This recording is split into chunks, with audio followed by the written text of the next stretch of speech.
یہ سورۃ النساء کی آیت نمبر 115 ہے، ٹھیک ہے جی۔ اس کے اندر اللہ جل شانہ ارشاد فرما رہا ہے کہ جو بندہ ہدایت کے واضح ہو جانے کے بعد، ہدایت کے سامنے آ جانے کے بعد رسول اللہ صلی اللہ علیہ وآلہ وسلم کی نافرمانی کرتا ہے اور اس کے بعد پھر اتباع کرتا ہے اس رستے کی جو کہ تمام مسلمانوں کے خلاف ہے، تمام مسلمانوں کے خلاف ہے، اللہ جل شانہ فرماتا ہے کہ نولیہ، ہم اسے اسی رستے کی طرف پھیر دیتے ہیں، ما تولی، جس طرف وہ خود پھرتا ہے۔ یعنی کہ مسلمان جہاں پہ سارے اکٹھے ہوں، سب یہ کہہ رہے ہوں جناب ہم صاحب نے نماز پڑھنی ہے، ایک کہے جناب میں نے نماز نہیں پڑھنی ہے، تو اس کا مطلب یہ ہے کہ وہ تمام مسلمانوں کے رستے سے نکل کر اپنا رستہ اختیار کر، جس کسی نے جناب اپنی 1.5 دی مسجد بنا لینا، ٹھیک ہے جی۔ تو پھر ہوتا کیا ہے کہ اللہ جل شانہ فرماتا ہے کہ میں اس بندے کو پھر جہنم میں داخل کر دیتا ہوں، اور وہ بندہ جو جہنم میں جانے والا ہے اس کا وہ ٹھکانہ جو جہنم ہے وہ کیا ہی برا ٹھکانہ۔ اب اصل میں جو مقصد ہے آپ کے سامنے اس آیت کے بیان کرنے کا، جسے ہمیں یہ بات تو سمجھ میں آ گئی کہ ہم نے مسلمانوں کی کثرت جہاں پہ ہو، جہاں پہ تمام مسلمان جمع ہو، اس سے ہمیں الگ نہیں ہونا چاہیے۔ اگر ہم الگ ہوں گے تو اس کا مطلب یہ ہے کہ وہ بندہ اپنے آپ کو جنت سے الگ کر کے جہنم کی طرف لے کے جا رہا ہے، راہ سے ہٹا کر گمراہی کے رستے کی طرف لے کے جا رہا ہے۔ تو اگر کوئی بندہ وہ ایسا ہے خود گمراہی کے رستے کے اوپر، تو ہمیں ایسے بندے کی اتباع، کیونکہ قرآن کہہ رہے ہیں نا کہ آپ نے جماعت کے ساتھ رہنا ہے، جو جماعت سے الگ ہوتا ہے وہ کیا کرتا ہے؟ گمراہی کا رستہ اختیار کرتا ہے، ٹھیک ہے جی۔ تو کیونکہ آج کا جو دور جا رہا ہے اس میں بہت سارے فتنے جو ہیں وہ سر اٹھا کے دیکھ رہے ہوتے ہیں، جن کی وجہ سے ہمارا جو نوجوان ہوتا ہے وہ ڈبل مائنڈڈ ہوتا ہے، اس کو سمجھ نہیں آ رہی ہوتی کہ میں کون سا کام کروں دین کا، کس کے اوپر عمل کروں کس کے اوپر نہیں کروں۔ آج کا جو ہمارا موضوع ہے یہ ایسا موضوع ہے جو سب کو جمع کرنے والا ہے، سب کو، اس میں تفریق والی بات ہے ہی نہیں ہے، دور دور تک نہیں ہے۔ چاہے کوئی بندہ سیاسی ازم ذہن رکھ کے ادھر آئے، ٹھیک ہے، وہ اپنے ذہن سے سیاسی ازم کو باہر نکال دے، بحیثیت مسلمان آپ نے یہ بیان سننا ہے، ٹھیک ہے، تاکہ آپ کو پتہ چلے کہ ایک مسلمان کی اصل میں حقیقت ہے کیا۔ جو مسئلہ ہوتا ہے نا یہ اخذ کیا جاتا ہے 4 طریقوں سے۔ کتنے طریقوں سے جی؟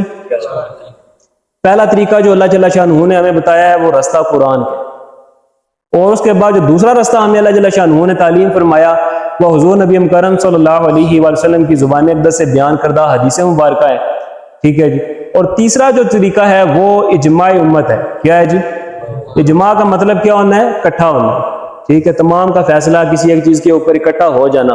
اجماع کا جو لغوی معنی ہے نا وہ عزم ہے، ٹھیک، عزم کا مطلب ہوتا ہے ارادہ کر لینا، پکا مصمم ارادہ کرنا، جس سے بندہ پھرے ہٹے بالکل بھی نہ۔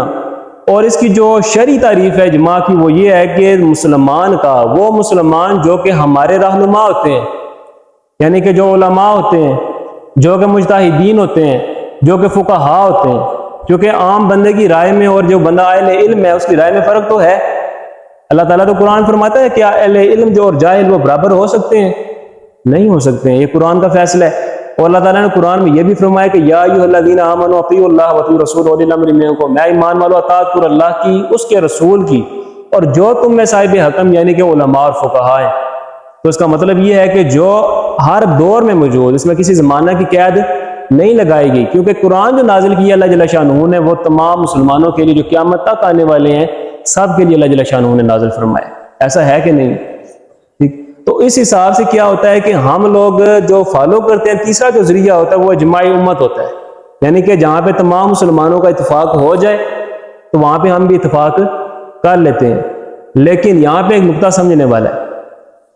ایک تو اللہ جل شانہ کے نبی نے موقع حجۃ الوداع کے اوپر آپ نے قرآن کی آیت تلاوت فرمائی کہ الیوم اکملت لکم دینکم، میں نے آج تمہارے لیے تمہارا دین، بولیے، ٹھیک ہے، یعنی کہ ہر بندہ جانتا ہے کہ یہ قرآن کی آیت نازل ہوئی ہے کہ آج میں نے تمہارا دین مکمل کر دیا، یعنی کہ اس کا مطلب یہ ہوا کہ اس دن یا پھر آپ صلی اللہ علیہ وسلم جب تک دنیا میں رہے ہیں اس کے بعد جو بھی نئی چیز ایجاد ہوگی وہ بدعت میں آ جائے گی، ٹھیک ہے جی۔ اور اس سے پہلے جو کچھ حضور نبی مکرم صلی اللہ علیہ وسلم نے بیان فرمایا وہ سارے کا سارا دین میں شامل ہے، کیونکہ دین تو اللہ تعالیٰ نے مکمل فرما دیا، ٹھیک ہے۔ لیکن بعض امور ایسے ہیں کہ جو ہمیں صراحتاً سامنے نظر آ رہے ہوتے ہیں، جو قرآن کے بھی خلاف ہوتے ہیں اور حدیث کے بھی خلاف ہوتے ہیں، لیکن اجماع امت اس میں ہوتی ہے جس کی وجہ سے وہ مسئلہ جو ہوتا ہے وہ تمام کے حق میں ایک جیسا برابر ہو جاتا ہے، چاہے وہ قرآن کے خلاف جا رہا ہو یا حدیث کے خلاف جا رہا ہو۔ الفاظ بڑے مشکل اور عجیب قسم کے ہیں، کیونکہ پہلا ذریعہ جو ہے وہ کوئی ہدایت کا کون سا ہے جی، اس کے بعد پھر حدیث مبارکہ کی باری آتی ہے، پھر کسی اور چیز کی باری آنی چاہیے۔ اب یہ مسلم شریف کی حدیث مبارکہ ہے کہ حضور نبی مکرم صلی اللہ علیہ وآلہ وسلم ایک دفعہ مسجد میں تشریف لے کے آئے نماز تراویح کے لیے، تو اس وقت کچھ صحابہ موجود تھے، تو جماعت کے ساتھ تمام صحابہ کرام نے آپ صلی اللہ علیہ وسلم کی اقتداء میں نماز تراویح کو ادا کیا۔ دوسرے دن صحابہ کرام نے دوسرے لوگوں کو بھی بتایا، اور زیادہ لوگ اکٹھا ہو گئے، تو پھر آپ صلی اللہ علیہ وسلم مسجد میں تشریف لے کے آئے، تو آپ صلی اللہ علیہ وسلم کی آمد سے کیا ہوا کہ اور زیادہ صحابہ کرام نے آپ صلی اللہ علیہ وسلم کی اقتداء میں نماز تراویح کو جماعت کے ساتھ ادا کیا۔ پھر یہ مسلم کی حدیث مبارکہ کے تیسرے روز پھر حضور نبی مکرم صلی اللہ علیہ وسلم تشریف لاتے ہیں۔ آپ جیسے جیسے لوگوں کو پتہ چلتا ہے، مثال کے طور پہ میں ایک ویسے بات کرنے لگا ہوں کہ آج ہم اعلان کر دیجیے آئندہ روز اس ٹائم پہ ہم یہاں پہ بیان کریں گے، ایک مثال ہے، روز نہیں کریں گے، پریشان نہیں ہونا، ٹھیک ہے، ویسے ایک بات کہہ رہا ہوں، ٹھیک ہے۔ آپ لوگ باہر جائیں گے، لوگوں کو بتائیں گے، ٹھیک ہے، لوگوں کو اویئرنس ہوگی، ٹھیک ہے، موٹیویٹ کریں گے، لوگ اور زیادہ آ جائیں گے، ٹھیک ہے۔ تو اس طرح کیا ہوا کہ صحابہ کرام نے دوسرے لوگوں کو بھی بتایا مزید، تو بتانے سے کیا ہوا کہ اتنے زیادہ لوگ مسجد میں آ گئے، اتنے زیادہ مسجد میں لوگ آ گئے کہ مسجد میں جگہ تنگ ہو، اور حضور نبی مکرم صلی اللہ علیہ وسلم آخری روایت جو مسلم کی اس بارے میں روایت کی گئی ہے، آپ صلی اللہ علیہ وسلم تشریف نہیں لے کے آئے، آپ صلی اللہ علیہ وسلم خود تشریف، یہ جو بیان آپ کو سنانے لگا ہوں نا، یہ آپ کے جتنے بھی آگے اختلافی مسائل ہوتے ہیں نا، جو آپ کے اوپر الزام لگ رہے ہوتے ہیں خاص طور پہ، یا آپ کو سمجھ نہیں آ رہی تھی جی ہم کس طرف جائیں، ٹھیک ہے، یہ بات آپ کو یہ بات آج سمجھ آ جائے گی انشاءاللہ، کیونکہ ہم جو بیان کر رہے ہیں ابھی تک تو قرآن اور حدیث سے باہر بات آگے بھی نہیں ہوگی، ٹھیک ہے جی۔ تو اس دن نبی کریم صلی اللہ علیہ وسلم وہ تشریف نہیں لے کے آئے، تو صحابہ کرام کا دل بھی کہہ رہا تھا کہ ہم جماعت کے ساتھ تراویح ادا کریں، لیکن آپ صلی اللہ علیہ وسلم کی بارگاہ میں جب یہ بات رکھی گئی کہ ہم صاحب انتظار کر رہے تھے کہ آپ صلی اللہ علیہ وسلم اپنے جیسے معمول کے مطابق تشریف لا رہے تھے، ہمیں تراویح جماعت کے ساتھ پڑھائیں گے، لیکن آپ صلی اللہ علیہ وآلہ وسلم تشریف نہیں لے کے آئے، تو پھر آپ صلی اللہ علیہ وسلم ارشاد فرمایا، حکمت آگے بیان کی کہ میں اس لیے نہیں آیا کیونکہ یہ نہ ہو کہ مجھے اس بات کا ڈر تھا کہ تمہارے اوپر یہ تراویح کی جماعت فرض نہ ہو، نماز جماعت کے ساتھ پڑھنا تراویح کی کہیں پہ فرض نہ ہو جائے۔ تو اس کے بعد آپ صلی اللہ علیہ وآلہ وسلم نے اس کا اہتمام نہیں فرمایا، پوری زندگی آپ صلی اللہ علیہ وسلم نے جماعت کے ساتھ تراویح کا اہتمام نہیں فرمایا، ٹھیک ہے جی۔ سٹیپ بائی سٹیپ آگے چلیں گے، باتیں ساری سمجھ میں آئیں گی، ٹھیک ہے جی۔ اب یہ بخاری شریف کے حدیث مبارکہ ہے کہ حضرت عبد الرحمن بن عبد القاری رضی اللہ تعالیٰ عنہ راوی ہیں، آپ بیان فرماتے ہیں کہ حضرت عمر بن خطاب رضی اللہ تعالیٰ عنہ خلیفہ ثانی، آپ کا دور خلافت تھا، یعنی کہ حضرت نبی مکرم صلی اللہ علیہ وسلم بھی پردہ فرما کے بظاہر دنیا سے، حضرت بکر صدیق رضی اللہ تعالیٰ عنہ بھی دنیا سے بظاہر پردہ فرما گئے، اور اس کے بعد پھر کیا ہوا کہ حضرت عمر فاروق رضی اللہ عنہ دور خلافت آ گیا۔ اس دور میں آ کے آپ نے کیا دیکھا کہ رمضان میں رات کے وقت یہ دونوں حضرات جا رہے تھے، حضرت عمر رضی اللہ تعالیٰ عنہ اور راوی، اور دیکھتے ہیں کہ کچھ لوگ جماعت کے ساتھ نماز پڑھ رہے ہیں اور کچھ اکیلے نماز پڑھ رہے ہیں، کچھ جماعت کے ساتھ نماز پڑھ رہے ہیں، کچھ اب یہ آیت جو اللہ تعالیٰ نے نازل فرمائی نہیں، کل یوم اکملت لکم دینکم، میں نے بھی تمہارے لیے تمہارا دین مکمل کر دیا۔ جب دین مکمل ہو گیا، آپ صلی اللہ علیہ وسلم نے اپنے عمل اور حکمت بھی بتا دی کہ میں نے اس وجہ سے چھوڑا کہ تمہارے پر فرض ہے، آپ نے پھر اہتمام بھی نہیں فرمایا ہے، ٹھیک ہے۔ اور اس کے بعد دیکھیں حضرت عمر رضی اللہ تعالیٰ کیا کر رہے ہیں، آپ نے فرمایا کہ میرا دل کرتا ہے کہ میں ان صاحب کو ایک امام کی اقتداء میں اکٹھا کر دوں، جبکہ نبی کریم صلی اللہ علیہ وسلم نے اس کا اہتمام پھر نہیں فرمایا۔ اس کا مطلب یہ ہے کہ دین تو مکمل ہو گیا تھا، قرآن کا فیصلہ تو یہی ہے، سامنے ایسی بات ہے کہ نہیں ہے، ٹھیک ہے۔ تو اس کے بعد آپ صلی اللہ علیہ وسلم نے بھی اس چیز کو باقاعدہ اہتمام میں نہیں لایا، تو اس کا مطلب یہ ہے کہ قرآن و حدیث دونوں کے خلاف جا رہی ہے معاملہ، بظاہراً ایسا ہی ہے، ٹھیک ہے جی۔ لیکن ایسا ہوا کہ راوی کہتے ہیں کہ حضرت عمر رضی اللہ تعالیٰ عنہ نے اس بات کا پکا ارادہ کر لیا کہ میں نے آپ ان کو ایک امام کی اقتداء میں اکٹھا کر دینا۔ تو ہوا یوں ہی کہ آپ نے تمام لوگوں کو، تمام صحابہ کرام کو ایک ہی امام کی اقتداء میں حضرت ابی بن کعب رضی اللہ تعالیٰ عنہ کی اقتداء میں اکٹھا کر دیا۔ جب اگلی رات آتے ہیں، آپ دونوں حضرات دیکھتے ہیں کہ تمام ہی حضرات ایک ہی امام کی اقتداء میں نماز تراویح ادا کر رہے ہیں، تو پھر حضرت عمر رضی اللہ تعالیٰ عنہ کے الفاظ سنیے کیا ہیں۔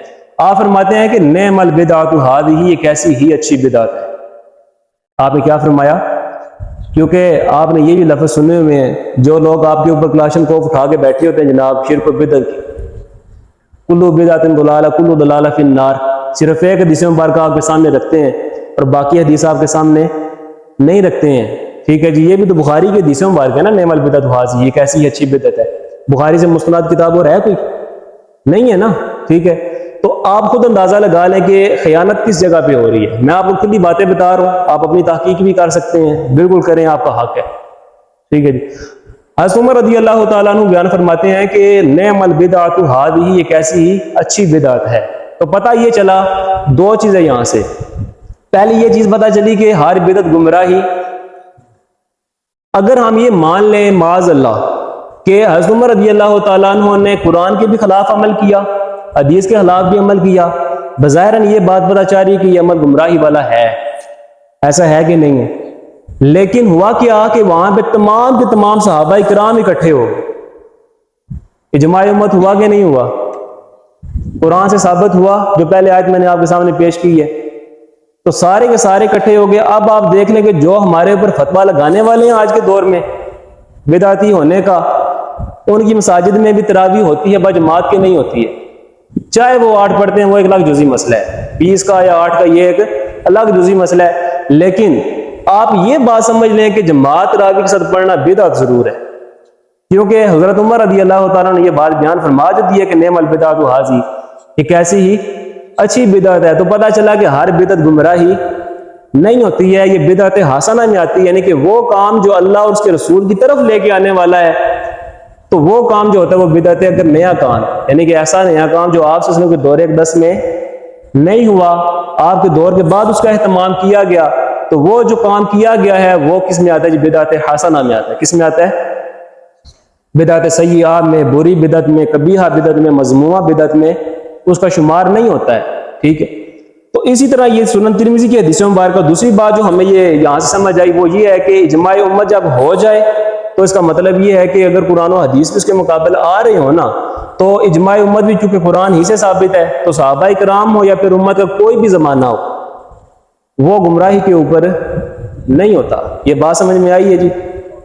اس میں کسی قسم کا کوئی شک ہو، کوئی ایک بات بھی ہم نے قرآن و حدیث سے علاوہ کی ہو، مستند ترین دلائل آپ کے سامنے رکھیں، قرآن سے بڑا مستند حوالہ ہے ہی کوئی نہیں، ٹھیک ہے جی۔ اور اس کے بعد پھر حدیث مبارکہ بھی بخاری اور مسلم کی آپ کو سنائی، ایسا ہے کہ نہیں ہے؟ ٹھیک ہے۔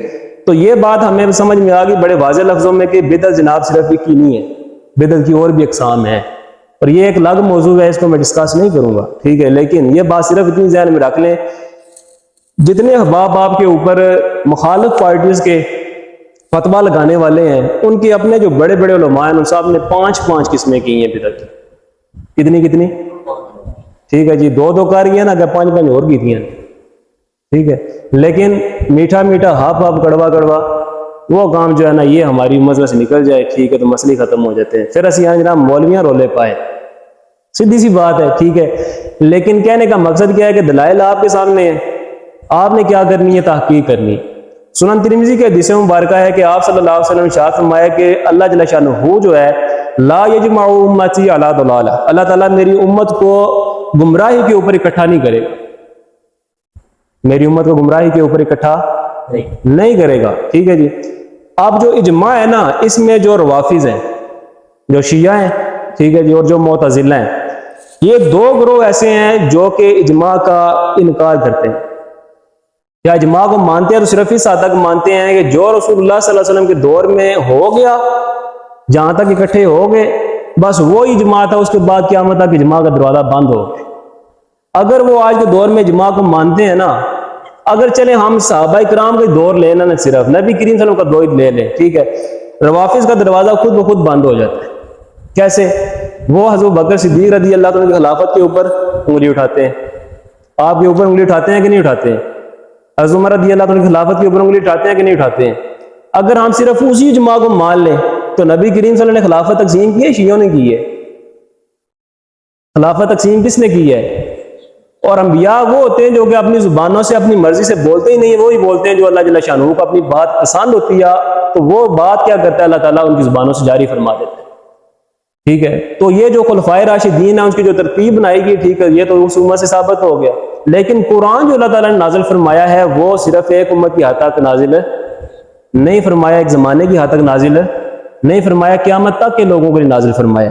اور یہ حدیث مبارکہ جس میں آپ صلی اللہ علیہ وسلم نے ارشاد فرمایا کہ اللہ جل شانہ میری امت کو گمراہی کے اوپر اکٹھا نہیں کرے گا، تو اس میں آپ نے یہ تخصیص نہیں فرمائی کہ جو صرف صحابہ کرام ہوں گے صرف وہ گمراہی پہ اکٹھے نہیں ہوں، بلکہ اس میں بلا تخصیص یہ فرمایا کہ میری امت گمراہی کے اوپر اکٹھی، وہ کوئی بھی دور آ جائے۔ اب مثال کے طور پہ آپ اس مسجد کے اندر بیٹھے ہوئے ہیں، کیا نبی کریم صلی اللہ علیہ وسلم اس طرح پنکھے کے نیچے بیٹھے تھے؟ مسجد کے اندر ہی پنکھا لگا ہوا ہے نا، آپ نے دینی معاملات کے لیے آسان کرنے کے لیے آپ نے یہ کام کیا ہوا۔ اس طرح کے مسلح، اس طرح کی ٹائلز جو آپ نے دیواروں کی طرح سجایا ہوا ہے، کیا آپ کے دور میں ایسی مسجد مساجد ہوا کرتی تھی؟ جو امیر ترین بندہ ہو نا ٹھیک ہو، اس کا گھر بھی ایسا نہیں تھا ہوتا، باقی تو گل نہیں چھوڑ دو، ٹھیک ہے۔ تو یہ ساری کی ساری چیزیں جو نہیں ہیں آج کے دور کی ہیں، لیکن ہر مسجد میں موجود ہے۔ ہر امام خطیب کیا کرتے ہیں جناب، مائک آگے لگا کے بیان کر رہے ہوتے۔ کیا نبی کریم صلی اللہ علیہ وسلم نے بیان کیا ہے ایسے؟ صحابہ کرام نے ایسے سنا ہے؟ نہ کیا نہ سنا۔ آپ صلی اللہ علیہ وسلم نے جہاز کے اوپر بیٹھ کے حج یا عمرہ کیا ہو؟ ہے تو سواری ہے نا، لیکن جہاز کا نام تو کوئی نہیں ہے قرآن و حدیث میں، نہیں نہ کیا، ٹھیک ہے۔ تو اس کا مطلب کیا ہوا کہ ہر دور میں جماعت کا جو دروازہ ہے وہ کھلا ہوا ہے، بند نہیں ہے، ٹھیک ہے۔ تو جو بڑی جماعت ہوتی ہے جس کو آپ صلی اللہ علیہ وسلم نے اپنی زبان اقدس یہ ارشاد فرمایا کہ اللہ تعالیٰ بڑی جماعت کو، مسلمانوں کی جماعت کو گمراہی پہ اکٹھا نہیں فرماتا۔ اور مشکات شریف کے حدیث مبارک ہے کہ آپ صلی اللہ علیہ وسلم نے ارشاد فرمایا کہ جو بندہ بڑی جماعت کو چھوڑ دیتا ہے وہ دین میں سے اس طرح نکل جاتا ہے، وہ جیسے تیر کمان سے نکل جاتا ہے،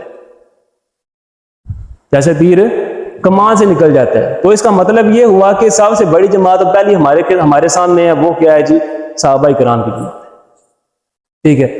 دوسری بات ہمیں یہ سمجھ میں آ گئی کہ جماعت کا دروازہ بند قیامت تک کے لیے نہیں، قیامت تک کے لیے کھلا ہوا ہے، ٹھیک ہے جی۔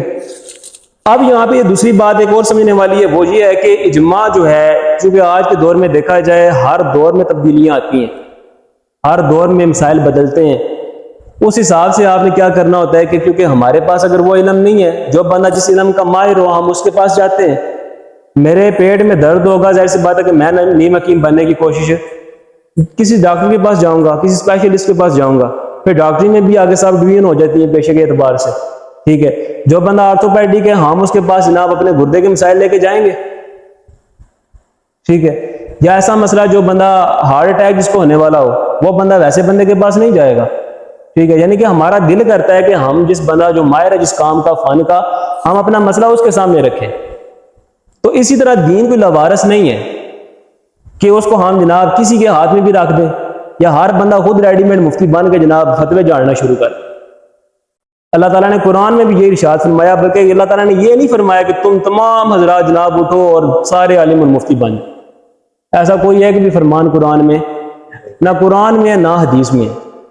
ہاں اتنا ضرور فرض کیا گیا ہے کہ آپ نے علم سیکھنا ہے۔ کیا کرنا ہے جی؟ علماء کے لیے کیا فرمایا قرآن میں کہ تم علم سیکھو اور پھر اپنے جو متعلقہ بندے ہیں آگے ان کو پہنچاؤ، ٹھیک ہے۔ لیکن جو مسلمان صرف سادہ سیدھا مسلمان ہے نا، اس کے اوپر علم سیکھنا فرض کیا ہے کہ وہ اپنے روزمرہ کے معاملات کو دیکھے کہ یہ کام میرے پر فرض ہے، واجب ہے، سنت موقدہ ہے، غیر موقدہ ہے، حلال ہے، حرام ہے، مکروہ تحریمی ہے، تنزیہی ہے، کس کیٹیگری میں آ رہا ہے، یہ سیکھنا ہمارے پر کیا ہے جی؟ فرض ہے، ٹھیک ہے۔ اس حد تک ہم کیا ہے اپنا علم جو دلائل سے سیکھنے کے پابند ہیں، لیکن اس کے علاوہ کہ ہم ریڈی میڈ مفتی بننے کا اللہ تعالیٰ نے ہمیں حکم، بلکہ یہ فرمایا کہ فَاسْأَلُوا أَهْلَ الذِّكْرِ إِن كُنتُمْ لَا تَعْلَمُونَ، اہل علم سے سوال کرو اگر تم نہیں جانتے۔ بات سمجھ میں آ رہی ہے جی؟ اور یہ بھی فرمایا کہ یا ایھا الذین آمنوا اطیعوا اللہ، پہلے کیا فرمایا؟ اللہ کی اطاعت کرو، واطیعوا الرسول، اور پھر کیا کرو؟ رسول اللہ صلی اللہ علیہ وسلم کی اطاعت کرو، وَأُولِي الْأَمْرِ مِنکُم، جو تم میں صاحب حکم یعنی کہ علماء اور فقہاء ہے ان کی اتباع کرو، ٹھیک ہے۔ تو اس کا مطلب یہ ہے کہ ہم نے قیامت تک کے لیے اگر ہمارے سامنے کوئی نیا مسئلہ پیش آتا ہے، ہم نے خود ریڈی میڈ مفتی، اگر مثال کے طور پہ کسی بندے نے، اب میں تھوڑی سی نہ کھلی بات کرنے لگا ہوں صرف آپ کو سمجھانے کے لیے، فیصلہ میں نے آپ سے کروانا ہے، میں کوئی ذاتی انانیز لے کے بیٹھا ہوا، پہلی بات۔ دوسری بات یہ ہے کہ قرآن اور حدیث آپ کے سامنے رکھ رہا ہوں، قرآن اور حدیث کے بارے میں نے ایک بھی بات اگر کی ہے تو آپ بتا دیجئے گا، ٹھیک ہے جی۔ اس جگہ پہ بیٹھنا بہت بڑی ذمہ داری ہے، یہاں سے زبان سے بات نکالنا، آپ تک پہنچانا، اگر تو میں غلط بات کروں گا آپ سب عمل کریں گے، آپ سب کے گناہوں کا کھاتا میرے کھاتے میں آئے گا۔ اگر میں صحیح طریقے سے آپ سے بات کر رہا ہوں، ٹھیک ہے، قرآن و حدیث کو بیان کر رہا ہوں، شرعی مسائل کو مد نظر رکھ کے آپ کے سامنے بیان کر رہا ہوں، تو اس کا مطلب یہ ہے کہ ہمیں پھر قرآن اور حدیث کی ماننی چاہیے، ہمیں کسی ایرے گہرے کی نہیں ماننی چاہیے، ٹھیک ہے۔ ہمارے جیلن کے اندر جناب ایک فتنہ اٹھا ہوا ہے، جیسا کہ تمام احباب اس بات سے بخوبی باخبر ہے، ایسا ہے کہ نہیں ہے؟ اب اجماع امت چونکہ ہمارا موضوع ہے، ٹھیک ہے، سوال میں نے آپ سے کرنا ہے، صرف بریلوی حضرات نہیں، صرف بریلوی حضرات، کیونکہ یہاں پہ اکثر بریلوی بیٹھے ہوئے ہیں، ٹھیک ہے، صرف دیوبندی نہیں، صرف اہل حدیث نہیں، تمام کے تمام مکاتب فکر جو ہے نا، سارے کے سارے اس بات پہ متفق ہے کہ وہ بندہ گمراہ ہے، ایسا ہے کہ نہیں؟ ہر عالم دین، میں یوتھ کی بات نہیں کرتا، یوتھ مینز کے نوجوانوں کی بات نہیں کرتا، کیونکہ وہ بندہ اس کے بقول خود یہ بات ہے جناب، مجھے فالو کرنے والی اکثر جو ہے وہ کون ہے؟ یوتھ ہے، نوجوان حضرات ہے۔ اور آپ اگر اپنے معاشرے کی عکاسی کریں نا قبلہ، تو آپ کو بڑی آسانی سے یہ چیز نظر آ جائے گی کہ ہماری جو یوتھ ہے اس کی پرورش کیسی ہو رہی ہے۔ یہ مسئلہ ہوتا ہے، حافظ صاحب تشریف فرما ہوتے ہیں، ایک عرصے سے ہم لوگ رسمی طریقے سے جیسے قرآن پڑھ رہے ہیں، آپ لوگ بھی ویسے ہی پڑھ کے آئیں، ایسا ہے کہ نہیں؟ ہمارا کوئی بندہ چاہے اس نے داڑھی بھی رکھی ہوئی ہے، ٹھیک ہے، اگر امام صاحب نہیں ہے تو اس کے اندر اتنی ہمت نہیں ہوتی کہ وہ بندہ امامت کے مسئلے کے اوپر کھڑا ہو، کیونکہ اس کو پتہ ہے کہ مجھے قرات میری صحیح نہیں ہے، اندر کے مسائل تو بڑی دور کی بات ہے، فرائض واجبات ہونا، کہاں پہ سجدہ صاحب کرنا ہے، کہاں پہ نہیں کرنا، ان باتوں سے ہم بالکل آ رہی ہیں، ٹھیک ہے، ناواقف ہیں بالکل ان چیزوں سے، ٹھیک ہے۔ تو ہوتا کیا ہے کہ ایسا بندہ جو کہ ایک معاملے کو جانتا ہی نہیں ہے، جو اس کا شعبہ پیشہ ہی نہیں ہے، ٹھیک ہے، اس نے جو معاملہ کیا ہے اپنا، ٹھیک ہے، وہ انجینئرنگ میں کیا ہے، کس میں کیا ہے جی؟ نام اس کا کیا مشہور ہے؟ محمد مرزا علی انجینئر، ٹھیک ہے جی۔ اب انجینئر اس کے لیے اس کو کہتے ہیں کیونکہ اس نے انجینئرنگ کی ہے، صرف انجینئرنگ کی نہیں ہے بلکہ 8 سے 9 سال 10 سال اس نے اس میں جاب بھی کی ہے، بقول اس کے، ہمارے بقول نہیں، اس کے اپنے جناب پڑھے ہوئے ہیں بہت سارے بیانات جو ہیں یوٹیوب کے اوپر، ٹھیک ہے۔ تو یوتھ جو ہوتی ہے اس کو فالو کرنے والی، ٹھیک ہے، یوتھ کی حالت یہ ہوتی ہے کہ یہاں پہ آتے ہیں لوگ، ٹھیک ہے، اپنے بچوں کو بیچ دیتے ہیں، 30-35 بچے ہوتے ہیں، ٹھیک ہے، آپ مجھے بتائیں کہ آدھے پونے گھنٹے میں 30-35 بچوں کو توجہ سے پڑھایا جا سکتا ہے؟ اگر تو اردو پڑھنی ہو نا، ایک الگ چیز ہوتی ہے، اردو میں ہم خارج کی تمیز نہیں کرتے ہیں، کون سا حرف کہاں سے نکلتا ہے اس چیز کا فرق نہیں کرتے ہیں، ایسا ہے نا، ٹھیک ہے، لیکن عربی ایک ایسی چیز ہے کہ آپ کو ہر حرف کا فرق کرنا پڑتا ہے، کون سا حرف کہاں سے نکلتا ہے اس چیز کا فرق کرنا پڑتا ہے، کیونکہ اگر آپ حرف کو حرف سے بدل دیتے ہیں، جہاں پہ چھوٹا کرنا ہے وہاں پہ لمبا کر دیا، حرکت کو حرکت سے بدل دیجیے، مکروہ تحریم نہیں ہوتا ہے، حرام کے نزدیک کام ہے، ایک دو دفعہ کیا صغیرہ گناہ، عادت بنا تو کبیرہ گناہ بن جایا کرتا ہے، حرام ہو جایا کرتا ہے۔ ایسا بندہ قرآن خود پڑھتا ہے تو خود بھی گناہ گار ہے، پڑھنے والا بھی گناہ گار ہے، سننے والا بھی گناہ گار ہے، ٹھیک ہے۔ تو ہوتا کیا ہے کہ پھر وہ قرآن پڑھتا ہے کہ لعنت اللہ علی الکاذبین، دو طرح کی لعنتیں دیتا ہے، ایک تو وہ قرآن کو صحیح پڑھ نہیں رہا ہوتا، دوسرا کیا ہوتا ہے کہ اس کے اوپر عمل بھی نہیں کر رہا ہوتا۔ جب وہ بندہ پورا دن جھوٹ بولے گا اور بولے گا لعنت اللہ علی الکاذبین، جھوٹوں پہ اللہ کی لعنت ہے، وہ لعنت کس کے اوپر کر رہا ہے؟ وہ جھوٹوں پہ مطلب وہ جھوٹ بول رہا تو اپنے آپ ہی کر رہا ہے نا، ٹھیک ہے۔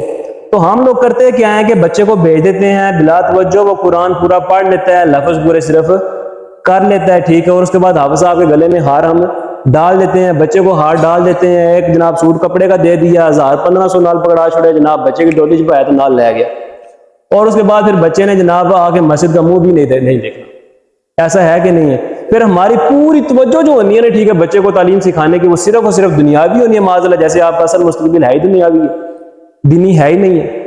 قیامت والے دن ہم نے اللہ کو معاذ اللہ منہ نہیں دکھانا، بلکہ ہم نے جو دنیا دار افسران بیٹھے ہوئے ہیں ہم نے ان کو منہ دکھانا، جبکہ ان صاحب نے اللہ کے سامنے پیش ہونا، دودھ پانی میں پانی ہو جائے، فَمَن يَعْمَلْ مِثْقَالَ ذَرَّةٍ خَيْرًا يَرَهُ وَمَن يَعْمَلْ مِثْقَالَ ذَرَّةٍ شَرًّا يَرَهُ۔ اگر ذرا برابر نیکی کرو گے اس کا بھی بدلہ دیا جائے گا، جزا دی جائے گی، اگر ذرا برابر بھی برائی کرو گے تو اس کا بھی کیا کیا جائے گا؟ بدلہ دیا جائے گا۔ ایسا ہے کہ نہیں ہے؟ قرآن کا فیصلہ ہے۔ تو آپ مجھے بتائیں کہ ہم لوگ اپنے دین کے ساتھ کتنے مخلص ہیں؟ ہمارا بچہ وہی ہوتا ہے جو قرآن پھر کیا کرتا ہے، نہ قرآن ٹھیک سے پڑھا ہوتا ہے، سمجھا تو بڑی دور کی بات ہے نا، آپ نے تعلیم پوری کی، ڈگریز لی، پاکستان میں جاب کسی کو ملتی ہے، کسی کو جس کو ملنی ہے جناب اپنے تعلقات پلیس میں ملنی ہے، اپنے یاریں رشتہ داریاں پر لڑنی، جناب سفارشوں پر لڑنی، اکثر ایسا ہو رہا ہے کہ نہیں ہو رہا ہے، ٹھیک ہے۔ لیکن جو بندہ لیگلی جاتا ہے، ٹھیک ہے، بہت کم ایسا پاکستان میں اس کو جاب ملے، بہت کم ایسا ہے، خوش قسمت ہو اس کے مقدر میں ہو تو ایک الگ بات ہے، ایسے مشکل چیز اس کو جاب ملے، ٹھیک ہے۔ پھر وہی بچہ کیا کرتا ہے، اگر تو وہ پڑھ لکھ کے گیا ایک الگ بات ہے، لیکن 70 to 50 کہہ لیں یا 80% ہی کہہ لیں، ایسے لوگ ہمارے معاشرے کے اندر بچے موجود ہوتے ہیں، اسٹوڈنٹس جو کرتے کیا ہیں کہ اسکول کے اندر صرف محنت کرتے ہیں، کالج میں جاتے ساتھ ہی اپنی یاریوں دوستیوں میں، پکنک ہوٹلنگ میں اپنا وقت ضائع کرنا شروع کر دیتے ہیں. ایسا ہے کہ نہیں ہے؟ اور اس کے بعد پھر اپنے تمام وہ سال جو والدین اس کے اوپر محنت کی ہوتی ہے وہ سارے کا سارا ضائع کر دیتے ہیں. ٹھیک ہے. اور اس کے بعد جو اب اس کی وہ خواہشات بڑھنا شروع ہوتی ہیں، زبان کی لذت بڑھنا شروع ہوتی ہے، گھر والے بھی سمجھ جاتے ہیں ہوں پڑھنا کوئی نہیں، ٹھیک ہے ہوں ساڑھے اس خرچے ہی کرانا ہے جناب. آپ وہ کیا کرے گا؟ اپنی لالچ پوری کرنے کے لیے جاب کی تلاش میں لگ جائے. جاب کی تلاش میں لگ گیا، کوئی باہر چلا گیا جناب، کوئی یہاں پہ ریڑیاں لگا رہا ہے، کوئی کچھ کر رہا ہے، کوئی کچھ کر رہا ہے. جب وہ سب کچھ کر لیتا ہے نا، پھر اس کی شادی کا وقت نزدیک آ جاتا ہے. شادی کا وقت نزدیک آ گیا، پھر جناب اس کے بعد اپنی جناب زنانی تو ہے، اس وقت بچے نے پیمپرز پورے کر دے رہے ہیں پوری زندگی. مجھے بتائیں کہ اس نے علم دین کب سیکھا ہے؟ ایسا بندہ اس کو فالو کرنے کے قابل ہے؟ اجماع جو ہے نا قبلہ، وہ علماء کا اجماع ہوتا ہے، یوتھیوں کا اجماع نہیں ہوتا ہے. یوتھ کا اجماع، یوتھ سے مراد نوجوان حضرات ہوتے ہیں. انگلش کا ورڈ ہے، اس کو اردو میں ٹرن کر لیں، اس کا مطلب کیا ہوتا ہے؟ نوجوان حضرات. کیا جی؟ ٹھیک ہے. نوجوان ہو لیکن ہو جاہل، اہل علم نہ ہو. پھر اہل علم بھی ہو لیکن مجتہد نہ ہو، مجتہد بھی ہو لیکن صالح نہ ہو، نیک نہ ہو. یہ تمام کوالٹیز اس بندے کے اندر پائی جائیں گی. ٹھیک ہے. تب ہم دیکھیں گے یہ اجماع امت جناب اس بندے کو اوپر لے کے آگے. یہ امام شافعی، یہ امام احمد بن حنبل ہے، یہ امام مالک اور یہ امام ابو حنیفہ. پھر ہم مانیں گے جناب واقعی پوری دنیا ہونا کی مانے. ایسا ہے کہ نہیں ہے؟ آپ مجھے بتائیں کہ جو تقلید ہم کر رہے ہوتے ہیں ائمہ اربعہ میں سے کسی ایک کی، ظاہر سی بات ہے ٹھیک ہے، یا کوئی امام شافعی کا مقلد ہے. اب اس پہ پوری امت کا اتفاق ہے کہ نہیں ہے؟ ائمہ اربعہ کے اوپر اکثریت کا ہے. ٹھیک ہے. جماع کی اقسام مختلف قسم کی ہوتی ہیں. ٹھیک ہے. ایک ہوتی ہے عزیمت کے اعتبار سے، ایک ہوتی ہے رخصت کے اعتبار سے. یہ فقہ کی اصطلاح ہے. ٹھیک ہے. عزیمت میں کیا ہوتا ہے کہ ایک کام ایسا ہوتا ہے کہ کھلا ڈلا جناب سارے پورے متفق ہو گئے، گالی ختم، قولی طور پہ، فعلی طور پہ. ٹھیک ہے. یا پھر کسی بھی شرعی مسئلے کے اوپر سب کا اتفاق ہو گئے. ٹھیک ہے. جیسے صحابہ کرام نے نماز تراویح کے اوپر اتفاق کر لیا، فعلی طور پہ تھا کہ نہیں تھا. ٹھیک ہے. یا پھر ایسا ہوتا ہے کہ رخصت ہوتی ہے کہ اکثر علماء ایسے ہوتے ہیں ان میں کہ جو کہ اس بات کو مان جاتے ہیں لیکن کچھ سکوت اختیار کرتے ہیں، یعنی کہ مان جانے ہیں لیکن بولتے نہیں. ٹھیک ہے. اگر وہ 2-3 دن مزید نہ بولے نا مزید آگے، تو اس کا مطلب یہ کہ وہ بھی انہاں نال جڑے اکثر ہیں. خاموشی کا مطلب ہاں ہوتا ہے. خاموشی کا مطلب کیا ہوتا ہے؟ ہاں ہوتا ہے. ٹھیک ہے. تو اس کا مطلب یہ ہوا کہ آج کے دور میں جو ہمارا بڑا پر فتن جو دور جا رہا ہے، ٹھیک ہے، اس میں بہت بڑا فتنہ جو کہ جیلن کے اندر اجاگر ہوا ہے، اس کے اوپر تمام علماء کا، میں صرف بریلوی کی بات نہیں کہہ رہا، اہل حدیث کی بات، اپنے نظریاتی اختلافات انہوں نے کیا اپنی جگہ پہ. ٹھیک ہے جی. لیکن ان صاحب کا اس بات پہ تو اتفاق ہے نا. صرف اپنے آپ کو دیکھیں، یہ بات پکی ذہن میں رکھ لیں، اپنے آپ کو صرف بریلوی کہنے سے کوئی بندہ بدعتی مشرک نہیں ہو جاتا. یہ ایک الگ بات ہے کہ جاہلوں نے ہمیں بدنام کیا ہوا ہے. جو لوگ سجدے کرتے ہیں جا کے درباروں پہ، بابے نہ کو جا کے منگنا ہے. جب مانگنا تو اللہ سے ہے، دعا تو عبادت ہے، عبادت اللہ کی جاتی ہے، غیر اللہ کی نہیں کی جاتی ہے. سجدہ تو اللہ کو کیا جاتا ہے، غیر اللہ کو. تو یہ وہ لوگ جو جاہل ہوتے ہیں، جیسے انہوں کی سمجھان جانے ٹھیک ہو ساڑھے پرانے تو ذرا کسی بھابی ہو گئے. ایسے بندے ملتے ہیں جناب ہمیں، کیونکہ شعبہ پیشہ ہے. ٹھیک ہے. وہ کہتے ہیں جناب کسی بھابی ہو گئے، ماننا نہیں. ٹھیک ہے. تو ہوتا کیا ہے کہ یہ ہمارے اندر کمزوریاں موجود ہیں، لیکن کہنے کا مقصد یہ کہ یہ اجماع امت سے ثابت ہے. جناب مرزا انجینئر کیا ہے جی؟ گمراہ بندہ. کیا ہے؟ ٹھیک ہے. تو گمراہ بندے کی اب یہ حدیث مبارکہ جو وہ ہمارے اوپر فٹ کر رہے ہوتے ہیں نا معاذ اللہ، ٹھیک ہے، باقی حدیثیں چھپا کر عوام کو صرف اہل سنت سے متنفر کرنے کے لیے. ٹھیک ہے. کہ کلو بدعت ضلالہ کلو ضلالہ فی النار. مشکات کی حدیث مبارکہ کہ ہر بدعت گمراہی، ہر گمراہی جہنم میں لے کے جانے والی ہے. ٹھیک ہے. تو ہر گمراہی کیا ہے جی؟ کس میں لے کے جانے والی ہے؟ تو مرزا علی انجینئر کیا ہے؟ نہ تو عالم ہے نہ مفتی ہے. مفتی ہے لیکن ریڈی میڈ، بڑے بڑھایا. ایسا ہے کہ نہیں ہے؟ ٹھیک ہے. تو اللہ تعالیٰ نے ریڈی میڈ مفتی بننے کا حکم ہے، بلکہ حکم یہ دیا کہ فَاسْأَلُوا أَهْلَ الذِّكْرِ إِن كُنتُمْ لَا تَعْلَمُونَ. علم سے سوال کرو اگر تم نہیں جانتے. اور یہ مسلم شریف کے حدیث مبارکہ ہے کہ حضرت عائشہ صدیقہ رضی اللہ تعالیٰ عنہ اپنے بھتیجے کو ایک جگہ پہ بھیجتی ہیں، فرماتے ہیں کہ صحابی رسول آنے والے ہیں، آپ نے ان کے پاس جاننا ہے. اور ان کے پاس جا کر وہ نبی کریم صلی اللہ علیہ وسلم کی بہت زیادہ حدیثیں بیان کرتے ہیں. بہت زیادہ کیا کرتے ہیں جی؟ حدیثیں بیان کرتے ہیں. ٹھیک ہے. تو آپ صلی اللہ علیہ وسلم کی حدیثیں بیان کرتے ہیں، آپ نے ان کے پاس جا کے علم سیکھنا ہے. کیا کرنا ہے جی؟ علم سیکھنا ہے. ٹھیک ہے. تو وہ جاتے ہیں حج کے موقع پہ، انہوں نے آنا ہوتا ہے. ٹھیک ہے. وہاں پہ جا کے وہ سوال کرتے ہیں جی آپ کے پاس بہت زیادہ علم ہے، آپ حدیثیں بیان کرتے ہیں. ٹھیک ہے. تو مجھے آپ ایک حدیث مبارکہ نبی کریم صلی اللہ علیہ وسلم بیان کر دیں. آپ بیان فرماتے ہیں کہ ایک ایسا زمانہ آئے گا کہ لوگ گمراہ جہلا کو اپنا امام بنا لیں گے، اپنا رہنما بنا لیں گے، وہ خود بھی گمراہ ہوں گے اور دوسروں کو بھی گمراہ کریں گے، خود بھی گمراہ ہوں گے اور دوسروں کو بھی گمراہ کریں گے۔ یہ الفاظ جب جا کے وہ عائشہ صدیقہ رضی اللہ تعالیٰ کی بارگاہ میں پیش کرتے ہیں نا، تو اس وقت جا کے وہاں پہ حضرت عائشہ فرماتی ہے کہ مجھے یہ بڑے عجیب سے الفاظ محسوس ہو رہے ہیں، مجھے نہیں لگتا کہ یہ بات ٹھیک ہے۔ آپ اس طرح کرنا کہ جا کے دوبارہ پھر اگلی دفعہ انہوں نے آنا ہے، پھر جا کے پوچھنا، دوبارہ وہ موقع آیا، دوبارہ جا کے سوال کیا، وہی الفاظ ٹو دی پوائنٹ جیسے تھے، ٹھیک ہے ویسے کے ویسے آپ نے ایز اٹ از بیان کیے کہ ایک ایسا وقت آئے گا کہ لوگ گمراہ کو اپنا امام اور رہنما بنا لیں گے، لیکن وہ خود بھی گمراہ ہوں گے اور دوسروں کو بھی کیا کریں گے؟ گمراہ کریں گے، ٹھیک ہے۔ اب قرآن و حدیث جس کو گمراہ کہہ رہے، میں تو نہیں کہہ رہا نا، اجماع امت سے وہ گمراہ ثابت ہے یا نہیں ہے، اپنے ایمان سے بتائیں۔ باقی تو مسئلے چھوڑ دیو نا کہ آگے جناب بندہ کون کیا کر رہا ہے کیا نہیں کر رہے، ٹھیک ہے، وہ تو بعد کی بات ہے۔ پہلے آپ اس چیز کے اوپر آ جائیں کہ قرآن کے اوپر دوسرا جو مسئلہ ہے وہ اجماع سے ثابت ہو رہا ہے یا نہیں ہو رہا ہے، ٹھیک ہے۔ جب ہم نے ہر بات پہ ڈنڈی مارنی ہے، ٹھیک ہے، جہاں پہ ہم نے اپنے کانٹیکس چینج کرنے لگ پڑنا ہے، جناب میرے آنے کا مطلب ہے ایسے، نبی جی تھا کوئی ہے ہی کوئی نہیں، بابے تھا کوئی، ٹھیک ہے، وہ بھی پوری ترتیب جو بولے سارے، ٹھیک ہے، بابے تھا کوئی شاہی کوئی نہیں، ٹھیک ہے۔ اب جب ہم اس سے پوچھتے ہیں ہمارا کوئی بھی سنی جو صحیح العقیدہ ہے، جاہل بندہ جواز نہیں ہوتا، جاہل بندہ جواز نہیں ہوتا، ٹھیک ہے۔ کوئی بندہ جو اہل علم بیٹھا ہوا ہے، ٹھیک ہے، کیا وہ یہ بات سوچ سکتا ہے معاذ اللہ وہ نبی کے مقابلے میں کسی بھی صحابی کو یا پھر کسی بھی نیچے اللہ کے ولی کو کھڑا کر رہا ہے؟ کبھی سوچا ہو تو کدے خواب ہی آ گیا ہوگا معاذ اللہ۔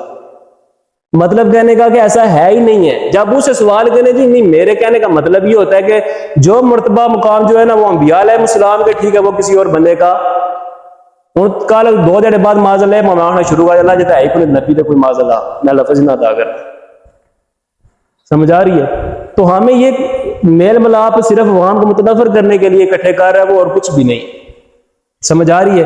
سیدھے سیدھے بہتان باندھ رہے اور کچھ بھی نہیں ہے۔ اپنا دھیان آپ کو اس کی طرف نہیں کرنا ہے، اپنی نسل کو خود ہم نے بچانا ہے، اپنا ایمان ہے، جان مال آنے جانے والی چیز ہے، لیکن اپنے ایمان کی حفاظت بندہ، یہ بھی حدیث مبارکہ بندہ خود کرتا ہے، سمجھ آ گئی ہے جی؟ جان مال کیا ہے جی؟ وہ جان تو ایک ایسی چیز ہے، لوگ صحابہ کرام جہاد میں جا کے بھی کر دیا کرتے تھے، وار دیا کرتے تھے، اس کی تو پرواہ ہی کوئی نہیں، مال پھر پیچھے رہ جانا، لیکن ایمان کی حفاظت انہوں نے بھی کی ہے، ٹھیک ہے۔ تو اجماع امت جو ہے وہ یہ چیز ثابت کرتی ہے جناب کہ آپ صاحب نے کیا کرنا ہے، جو بڑی جماعت ہے اس کو چھوڑنا نہیں ہے۔ بڑی جماعت کون سی ہے؟ آپ دیکھیں وہ ائمہ اربعہ، ٹھیک ہے، جو کہ امام شافعی ہیں، امام مالک ہے، امام احمد بن حنبل ہیں، ٹھیک ہے، امام ابو حنیفہ ہیں۔ اب یہ چاروں حضرات جو ہے نا، اب امام شافعی کے مقلد ہے حضرت شیخ عبد القادر جیلانی، وہ تو ہمارے بھی پیر ہیں، ایسا ہے کہ نہیں ہے؟ اور ہے بھی شافعی تھے، لیکن وہ کیا تھے؟ فروعی مسائل میں شافعی تھے۔ انہوں نے اپنی بنیاد طالبین یہ بات لکھی ہوئی ہے کہ جو بندہ حنفی ہے، جو شافعی ہے یا مالکی ہے یا حنبلی ہے، وہ ایک دوسرے کو تنقید نہیں کر سکتا، کیونکہ دلائل صاحب کے پاس موجود ہیں۔ اگر کوئی بندہ رفع یدین سے نماز پڑھ رہا ہے، صحیح حدیث کے بارے بھی موجود ہیں۔ جو بندہ بغیر رفع یدین کے نماز پڑھ رہا ہے، صحیح حدیث ان کے پاس بھی موجود ہیں۔ اسی طرح جو بندہ ہاتھ اوپر باندھتا ہے، صحیح حدیث کے بارے میں بھی، نیچے باندھنے کے بارے میں بھی موجود ہیں۔ آمین اونچی کہنے کے بارے میں بھی، نیچی کہنے کے بارے میں بھی موجود ہے۔ علم مسانہ سیکھے ہوئے قصور کس دا ہے دسو، ٹھیک ہے۔ پوری زندگی ہم نے اپنی عیاشیوں میں لگائی ہو، علم سیکھنے میں ہم نے صرف موبائل کھولا تو مرزا انجینئر سامنے آ گئے، جناب ہے حدیث بیان کرنے صرف ہے ہی ٹھیک ہے، جبکہ حدیث دو طرح کی موجود ہوتی ہے۔ آپ نے علم نہیں سیکھا، پہلے اپنا آپ کو دیکھیں نا، آپ کے ذہن میں پہلا سوال یہ آنا چاہیے حضرت جو میں کہہ رہا تھا کیا اس کے بارے میں صحیح حدیث موجود ہے یا نہیں، مجھے پھر کسی کے پاس جانا چاہیے۔ یہ انصاف کا تقاضا ہے کہ نہیں؟ یہ میں آپ سے پوچھ رہا ہوں کہ ہے کہ نہیں ہے؟ اگر آپ یہاں پہ کوئی بندہ بھی ایسا بیٹھا ہوا جو کہ ذرا سا بھی انجینئر کی وجہ سے جس کو حوال لگی ہوئی ہے نا، ٹھیک ہے، پہلے وہ اپنے آپ سے سوال کر لے کہ اب تک میں نے جو زندگی گزاری ہے اس کے بارے میں نے علم سیکھا یا نہیں سیکھا۔ اجماع امت سے چاروں ائمہ کی تقلید ثابت ہے، وہ کسی ایک امام کی بھی تقلید باخدا نہیں کرتا۔ امام ابو حنیفہ کو وہ ٹارگٹ کر کے وہ باتیں سناتا ہے، ٹھیک ہے جی۔ کوئی ایک بندہ دعویٰ کر سکتا ہے کہ امام ابو حنیفہ نے آج جتنی نمازیں پڑھی وہ ساری کی ساری کا آ گئی؟ دسو، کوئی ایک بندہ دعویٰ کرے جناب امام شافعی نے جتنی نمازیں رفع یدین سے پڑھی ان کی نماز وہی کوئی نہیں۔ یہ فقہ اختلاف، یہ رحمت ہے، کیا ہے جی؟ فساد نہیں ہے۔ ابن ماجہ کی حدیث مبارک ہے کہ آپ صلی اللہ علیہ وسلم نے ارشاد فرمایا کہ اگر کوئی مفتی بندہ فتویٰ دیتا ہے غلط، پھر بھی اس کو ایک ثواب ملتا ہے، پھر بھی کیا ہوتا ہے؟ اگر صحیح فتویٰ دیتا ہے تو اس کو 2 ثواب ملتے ہیں. اور دوسری روایت میں یہ فرمایا سیاستہ کی کہ اگر کوئی مفتی بندہ فتویٰ دیتا ہے, اگر غلط فتویٰ دیتے اس کا ثواب اور گناہ اس بندے کے اوپر, آپ کے اوپر کوئی مسئلہ کسی قسم کا گناہ, آپ کا کام کیا ہے, آپ نے قرآن کی اس آیت کے اوپر عمل کرنا ہے کہ یا ایھا الذین آمنوا اطیعوا اللہ واطیعوا الرسول واولي الامر منکم, میں ایمان والا اطاعت کرو اللہ کی اس کے رسول جو تم میں صاحب حکم یعنی کہ علماء اور فقہا ہیں. تو ان فقہا کے اوپر اجماع امت کے ساتھ ساتھ ثابت ہے جناب, وہ سارے کے سارے صحیح العقیدہ سنی برحق ہے. ایسا ہے کہ نہیں ہے؟ تھوڑا بھی ایسا ہے کہ نہیں ہے؟ صرف انشاءاللہ نہیں ہے, اس طرح ہے. ٹھیک ہے, تو اسی طرح جو ائمہ حدیث تھے نا, امام بخاری, امام مسلم, ٹھیک ہے, ترمذی, ماجہ, ابو داؤد, نسائی, یہ مستند ترین ہے کہ نہیں ہے؟ اگر ان میں نقص ہوتا, تمام جتنے بھی مقلد ہیں, جتنے بھی غیر مقلد ہیں, جتنے بھی پلمبر ہیں, جتنے بھی انجینئر ہیں, سارے کے سارے انہی میں سے مسائل اخذ کر کے آپ کو بتاتے ہیں. انہوں کی صحیح مننے نہ تائیں دسنے نا, جبکہ وہ خود مقلد تھے, وہ خود کسی نہ کسی امام کی تقلید. ٹھیک ہے, تو اس وقت کے جو علماء تھے ان کا بھی اجماع اس بات پہ ہو گیا کہ وہ سارے ٹھیک تھے. تو اس کا مطلب یہ ہوا کہ تقلید بالکل برحق ہے. تو ہمیں پہلا رستہ کس کا اختیار کرنا چاہیے؟ آج کے دور میں تقلید کا کرنا چاہیے. ٹھیک ہے, تو آج کے دور میں جو جمہور علماء ہیں جو کہ کثرت میں موجود ہیں, وہ آپ کو اس چیز کی تعلیم دیں گے باقاعدہ طور پہ ہر مکتبہ فکر کی, کہ آپ جس امام کو فالو کر رہے ہیں صرف اسی کو فالو کریں. صرف چونکہ آپ نے سنا ہوا ہے کہ حدیث ضعیف ہے, ایک صحیح ہے, ایک غریب ہے, مختلف نام سنے ہوئے نا حدیثوں کے. ٹھیک ہے, تو ظاہر سی بات ہے یہ ائمہ نے تقسیم کی ہے, اس حساب سے میں پتہ چلا جناب یہ اس طرح کی ہے, اس کیٹیگری میں آ رہی, سے دلائل لے سکتے ہیں, اسے دلائل نہیں لے سکتے ہیں. ٹھیک ہے, اسی طرح جو آپ کے فقہی امام ہیں انہوں نے پھر آپ کو بتایا جناب یہ کام مکروہ تحریمی ہے, یہ کام تنزیہی ہے. ٹھیک ہے, اس میں اتنا کام سختی سے کیا جائے گا, اتنا نرمی سے کیا جائے گا. وہ تو بعد کے جو ائمہ آنے والے حدیث آئے, ٹھیک ہے, وہ بھی ان کو مانتے ہیں. ٹھیک ہے, بعد میں آنے والا بندہ طلاق ہے جناب ٹھیک نہیں, کیا اس کا لہجی منی جیسی ہے؟ پھر جڑے سارے کٹھے ایک پاس سارے مفتی حضرات مجتہد جنہاں پر پوری امت کا اجتماع ہے, ساری عمر اکٹھی ہے, ان کی بات مانی جائے گی؟ بتائیں مجھے, بات کس کی مانی جائے گی جی؟ اجماع امت کی مانی جائے گی. کس کی؟ خلاصہ کلام یہ ہے کہ قرآن و حدیث کی روشنی میں تمام ثبوتوں کو آپ کے سامنے رکھتے ہوئے بعد میں آپ تحقیق بھی کریں, ضرور کریں, آپ کا حق ہے. ٹھیک ہے, کہ اجماع امت سے, جبکہ وہ جو مرزا علی انجینئر ہے نا وہ خود بھی اجماع کو مانتا ہے. اتھا کو آپ بھازن ہے, اجماع کو وہ خود بھی مانتا ہے. کہتا ہے جی امام شافعی کا یہ قول ہے کہ اگر ساری امت ایک جگہ پہ اکٹھی ہو جائے, اس کے مقابلے میں حدیث بھی آ جائے, تو میں سب کو ایک جگہ پہ اکٹھا کر کے سمجھنے سے کیا کروں گا کہ یہ لوگ ٹھیک ہے سارے, وہ حدیث ضعیف ہو سکتی ہے, وہ حدیث کیا ہے جی ضعیف ہو سکتے ہیں, لیکن سارے لوگ جو ہے وہ کیا ہیں جی ٹھیک ہے. تو اس لیے میں لوگوں کا قول جو ہے اس کو مانوں گا, حدیث کو نہیں مانوں گا, کیونکہ وہ ضعیف ہے, ان کا کام جو ہے ٹھیک ہے وہ زیادہ مستند چیز ہے. تو یہ ہمارے علماء کا آج کام یہ آپ کو بتانا جناب کہ مرزا انجینئر ٹھیک نہیں. گال ختم. ٹھیک ہے جی, تو 2 باتیں سمجھ آ گئی. ایک یہ کہ اجماع جو ہے اس پہ ہم نے عمل کرنا, اگر ہٹتے ہیں تو پھر قرآن کا فیصلہ ہے کہ وہ بندہ کہاں پہ جائے گا؟ جہنم میں جائے گا. دوسری بات یہ سمجھ میں آئی کہ جناب بدعت صرف ایک نہیں بلکہ اچھی بدعت بھی ہوتی ہے اور بری بھی ہوتی ہے. ٹھیک ہے جی, اللہ تعالیٰ عمل اور سمجھ کی توفیق عطا فرمائے.